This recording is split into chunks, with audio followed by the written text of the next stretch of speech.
for me, it was about finding the spirit of each of them and what that would have been like before they became who they are.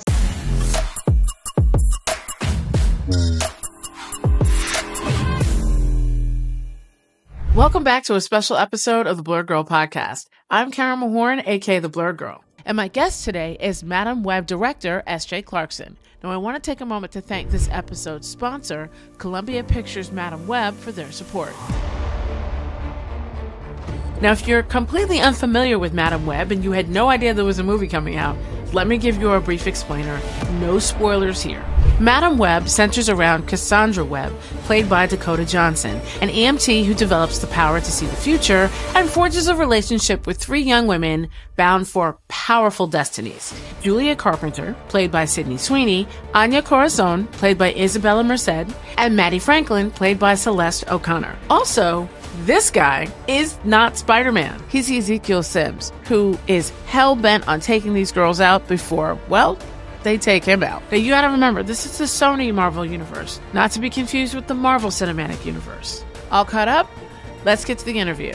S.J. Clarkson is a prominent director, writer, and producer, known for her work in both television and film. She's directed various TV series and miniseries, including Jessica Jones, The Defenders, Succession, and of course, FMadameWeb. Up next, my interview with FMadameWeb director S.J. Clarkson. FMadameWeb feels like it lives in the house next door to the Spider-Man universe. Was that always the plan? I love that, the house next door.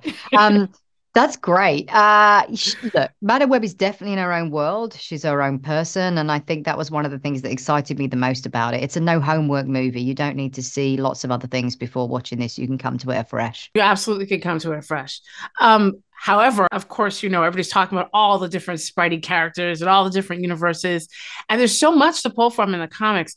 Yeah. What was the decision to go with Julia, Anya, and Mattie as like Cassie's team? Well, I mean, I was sent a script with them in it originally. There was another character that was traded out, but I think it was like they feel like a good fit. There are comics where they have interacted previously in it. So that was definitely kind of an inspiration. And they feel like they are individual enough, but all have similar powers that they could each service a journey, you know, and that's what felt really exciting. Yeah, absolutely. FMadameWeb feels like more than just Cassie's origin story. That's intentional? I would say it's definitely FMadameWeb, Cassandra Webb's origin story, but there's definitely something, you know, something more to uncover. I feel like we're learning the beginning of each of the girls' stories as well.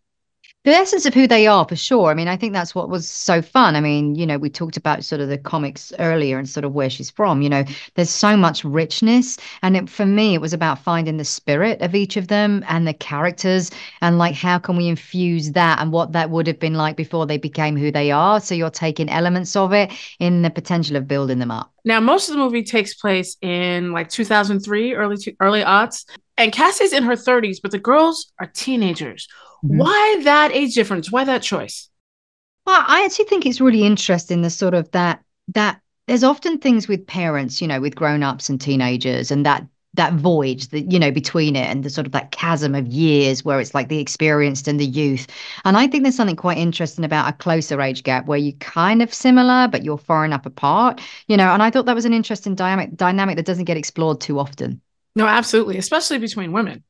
Right? It just doesn't. And I think it really is interesting in how they can learn from each other. And I think, you know, we always forget, we sort of think of generations maybe in more parents rather than the incremental ones in between, you know, and I think that's quite interesting to explore that. Let's talk about the girls for a minute. Mattie, Anya, and Julie are so much fun.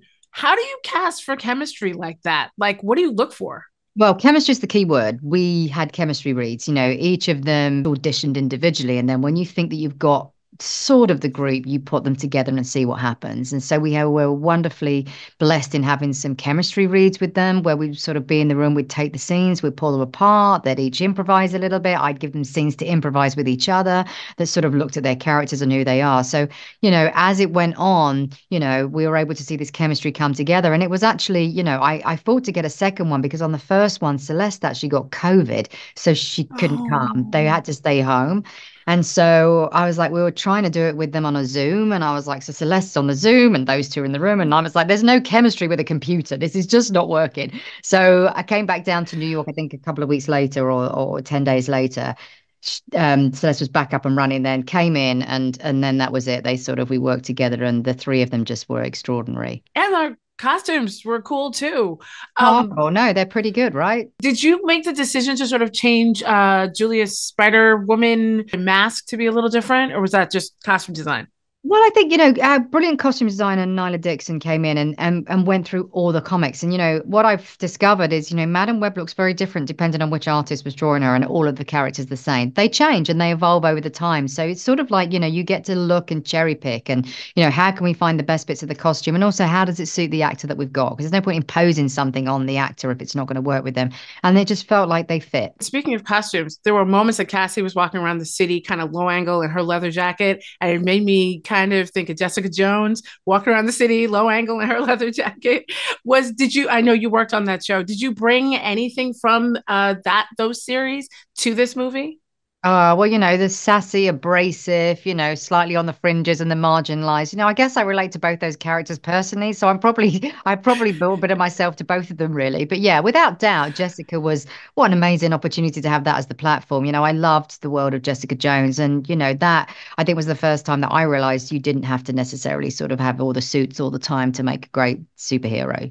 Yeah, and Alias was such a great run. Yeah. Now, this was also a very physical film. What was that like working with Dakota and Tahar? Tahar got tossed. So what was that like, a lot of the physical work?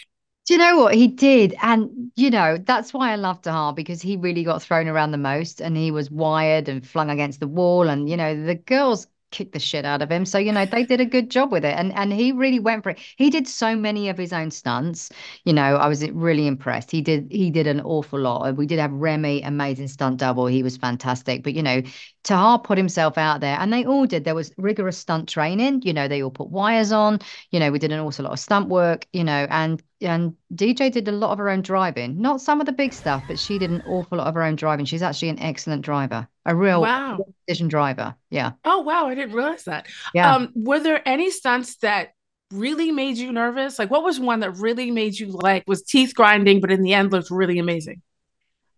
All stunts, I think, you have to go into it sort of like grinding your teeth and acknowledging sort of like, the magnitude of it and the safety of it. But you hire great people like Darren Prescott, who was my second unit director, who did many of the stunts, and Bryson Counts, who was our stunt coordinator, and an amazing team that come together, and you have stunt doubles, and it's a lot of rehearsal. It's about rehearsing. And one of the things I always wanted to make sure we did was like, does the stunt tell the story, or is it just a stunt for stunt's sake? So to try and avoid that, because I think when the stunt gets too big for itself, then that's where mistakes can happen. Whereas if you know exactly what you need to tell the story, and you're obviously making it as best and as thrilling as you can, you can keep to the narrative. We don't have that many women superhero stories on screen. What was important to you to bring across in Madame Web? I think what was most exciting about it was having the opportunity to sort of tell the story between all of them, and the fact that you don't necessarily need to have superhuman strength to be a hero. I think that feels like it's relatable, and everyone can relate to that. But, I think that made it a really interesting opportunity. And especially that there were such great women at the fore, that alchemy together felt like a really potent mix. I remember you mentioned that, you came on board. Obviously, you had the script and you kind of made a few adjustments with one of the characters. Was there anything that you really fought to change from the original script? Was there something that you were like, no, we really have to have this? Oh, yeah. I mean, I don't know whether it's thought's the right word, because it is a collaboration, and you take the script, and then I think it's my job as director to sort of excavate it and sort of dig into it and get out all the gems and mine for as much as you can. And my writing partner, Claire, and I just wanted to really make sure the character development, it's very important for us that we really got beneath the skin of the characters, that they were each felt individual. And also Cassie's journey and narrative, to make sure that had a sort of a through line and emotional heart and core to it. And then the third act, I think third acts are always quite difficult, and it was to make sure that really it was her having found, a way to her powers and how then she was going to use them in a meaningful way. So it went through quite a lot of changes, but it's quite a fluid, collaborative experience making a big film, because even as you're filming it, the actors come along and they bring new ideas and they bring things to it that you go, oh, that's really interesting. How can we now sort of, without sounding like I'm making a pun, weave that into the story? So you mentioned earlier that you don't have to know anything about the comics to get into this story and to understand the journey that these girls take. But do you have any Easter eggs in there? Yeah, there are definitely, because, we can't do this without the comics. There is no Madam Web without the comics, So first and foremost, there are definitely references to O'Neill and Ramita in the movie, and they are the original creators of it, the writer and the illustrator of Madam Web. And there are lots of little nuggets throughout that if you know your stuff, you'll see a few things like check out the name of the diner and, maybe Maddie's favorite food. There's a lot of things in there that are kind of fun references. Have you thought about building out this universe with these women, even into a series or anything? I know the movie's about to come out, but have you thought about the future of it? Well, we just finished it very recently. It's been a white knuckle ride to the finish line. So I'm definitely going to take a break. And unfortunately, I don't have Cassie's powers of clairvoyance. So I'm not sure I can see that far into the future right now. Thanks again to Sony and Columbia Pictures for sponsoring this episode of the Blurred Girl podcast. Madam Web is out now in theaters everywhere.